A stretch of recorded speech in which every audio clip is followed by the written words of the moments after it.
Hi friends, आज हम बात करेंगे एसएलई के बारे में, जिसको कि हम ल्यूपस भी कहते हैं। एसएलई, जिसको कि हम सिस्टेमिक ल्यूपस एरिथेमेटोसिस बोलते हैं, ये एक तरह की ऑटोइम्यून बीमारी है जिसमें कि हमारी जो इम्यूनिटी है वो भी हमारे ऑर्गन को डैमेज करने लग जाती है। हाय फ्रेंड्स, मेरा नाम है डॉक्टर आकांक्षा। आज हम बात करेंगे एसएलई के बारे में।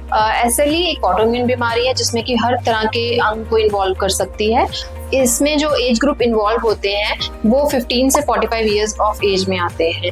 यूजुअली देखा गया है कि इसमें ज्यादातर फीमेल प्रेडोमिनेंट ये डिजीज होती है, लेकिन इसमें मेल्स भी इन्वॉल्व हो सकते हैं। अगर यही प्रॉब्लम 15 साल से छोटे बच्चे को हो तो उसको हम चाइल्डहुड एसएलई बोलते हैं, और इसमें बहुत ही ज्यादा जल्दी ऑर्गन इन्वॉल्व हो सकते हैं। सिमिलरली मेल में भी ये कुछ ही परसेंटेज में डिजीज होती है, लेकिन उनमें भी बहुत सीवियर होती है। अब है कि इसके कारण क्या है। इसके बहुत सारे कारण होते हैं, कोई पुख्ता कारण नहीं होता। इसके मल्टीफैक्टोरियल डिजीज से इसीलिए बोलते हैं। सबसे पहले है कि कुछ जीन्स हैं जिसके कारण कि इसके ज्यादा चांसेस होते हैं पेशेंट में ऑटोइम्यून बीमारी के होने के। दूसरा कारण है कुछ एनवायरमेंटल फैक्टर, जिसमें कि हमारे स्मोकिंग या फिर पेस्टिसाइड, सिलिका का एक्सपोजर, ये सब चीजें इसके लिए जिम्मेदार हो सकती हैं। तीसरी चीज आती है इन्फेक्शंस, जैसे कि कुछ वायरसेस होते हैं जो कि इसको बहुत ही जल्दी प्रीडिस्पोज करते हैं कि पेशेंट को एसएलई हो सकती है।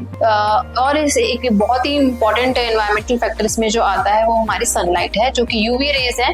जैसे ही सनलाइट का एक्सपोजर होता है, जो इसमें रैशेस होते हैं वो बहुत ही एविडेंट हो जाता है। और जो चौथा इसका फैक्टर है वो हार्मोनल फैक्टर है, जिसमें कि देखा गया है जिनमें ज्यादा ईस्ट्रोजन होता है, जैसे कि फीमेल हो गए, या फिर जब एल्डरली एज में हार्मोन रिप्लेसमेंट थेरेपी या ओपीसी पिल्स के बारे में, ये सब जो है एसएलई को क्लियर कर सकती हैं। इसके अलावा देखा गया है जिनमें विटामिन डी की डेफिशिएंसी होती है उनमें भी एसएलई के होने के चांसेस ज्यादा हैं। अब इसके सिम्टम्स क्या हैं, क्या ऐसे लक्षण हैं जिससे कि हमें लगे कि ये एसएलई का लक्षण हो सकते हैं। सबसे पहले है कि उनको बहुत ही लंबा और बार बार बुखार होता है। ये लो ग्रेड भी हो सकता है और हाई ग्रेड भी हो सकता है।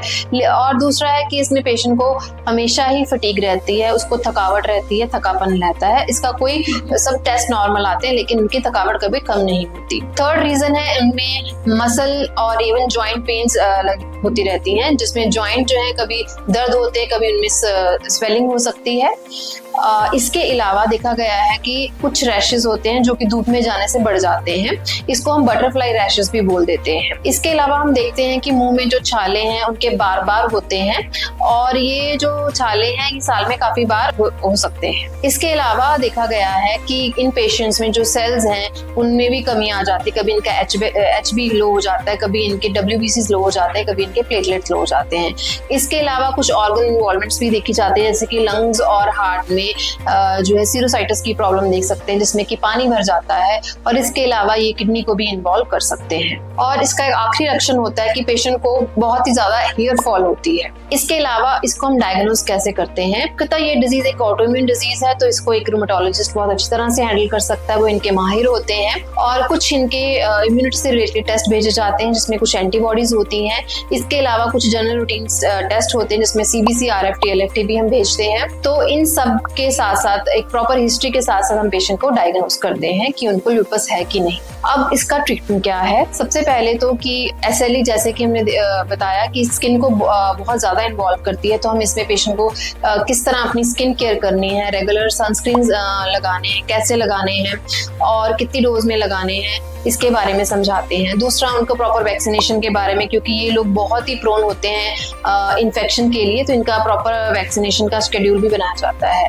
तीसरी चीज होती है, अगर इनको इन्फेक्शन हो जाती है तो इनको हम बोलते हैं कि जल्द से जल्द जाके हॉस्पिटल में जाके डॉक्टर से कंसल्ट करें। और फोर्थ, जो इनकी मेडिसिन होती हैं, जो हमारी रोमेटिक मेडिसिन होती है फॉर एसएलई, उसके बारे में हम इनको प्रॉपर डोज, कितनी डोज कब लेनी है और कैसे हमने उनको कम या बढ़ाना है, एक रूमेटोलॉजिस्ट ही कंसल्ट कर सकता है।